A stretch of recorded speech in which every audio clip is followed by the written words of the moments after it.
When I started designing, the most difficult part for me was not knowing what I was doing wrong. I mean, I could tell my work was bad, but I didn't know why or how to fix it. Now, if you're experiencing the same, then you are in luck. Because in this video, I'm going to share with you 6 principles that has helped me troubleshoot and fix my layouts very quickly. But first, who the heck am I to tell you what to do with your designs? Well, I'm Meshach. I'm a front-end software engineer and I created a layout every day for a year. Now I've deluded myself into thinking I know enough to teach other developers how to design better user interfaces. And now that we're all acquainted, let's get into it. So the first principle is balance. Now, every element introduced to a layout holds a visual weight that is affected by size, shape, color, and density. Now, the goal when working on a layout is to get it to a point where it's visually balanced, symmetrically or asymmetrically. Now, I know I just threw around a couple of buzzwords that make me sound smarter than I am, so let's explain them. Now, symmetrical balance is achieved when a layout is evenly proportionate, meaning if you split the layout into 2 equal halves vertically, both halves will hold the same visual weight. While asymmetrical balance is achieved when a layout is unevenly proportionate, meaning if you split the layout into 2 equal halves vertically, both halves will almost never have the same visual weight. So, if your layout feels off, check if it's visually balanced symmetrically or asymmetrically. Now, mind you, the terms evenly and unevenly proportionate do not exist, and I'm pretty sure make no sense grammatically, but I do not know of any better way to explain this principle to you. So, sue me. I'll gladly go down. I'm a man of the people. I do this for the people. Principle number 2 is unity. Now, unity simply is getting every element on a layout to work together in service of the whole being the layout. And we can have beautiful independent elements plastered all over the layouts. And when they do not work together, it all constitutes visual noise and we do not want that.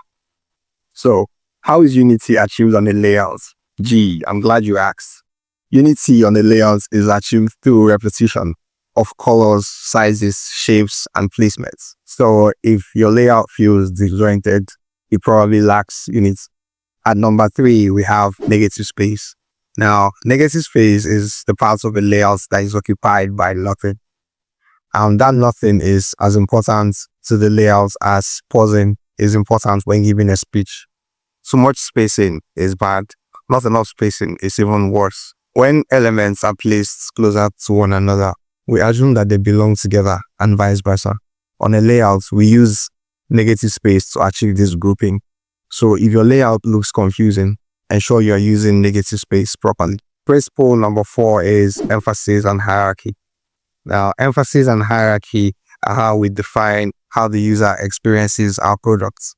Now, with this, we can virtually control what the user sees first, second, and third. In the absence of emphasis and hierarchy, everything on the page holds the same importance.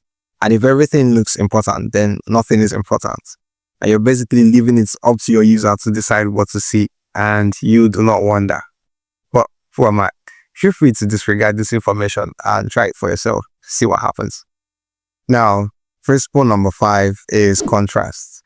Now, contrast simply means difference, and it is the difference between great and bad layouts. It is also the foundation for all the other principles we talked about here today, because the key to making amazing layouts consistently is managing contrast between elements on the layout. And if you can understand and implement contrasts properly, you will always make stunning layouts. The last principle is surprise. Now, surprise, just like the name implies, is done by breaking the dominant pattern on a layout. Now, you can't always do this on every layout, but when done right, it makes the entire layout better. Now, this last principle isn't exactly a principle of design, yet it has helped me a lot.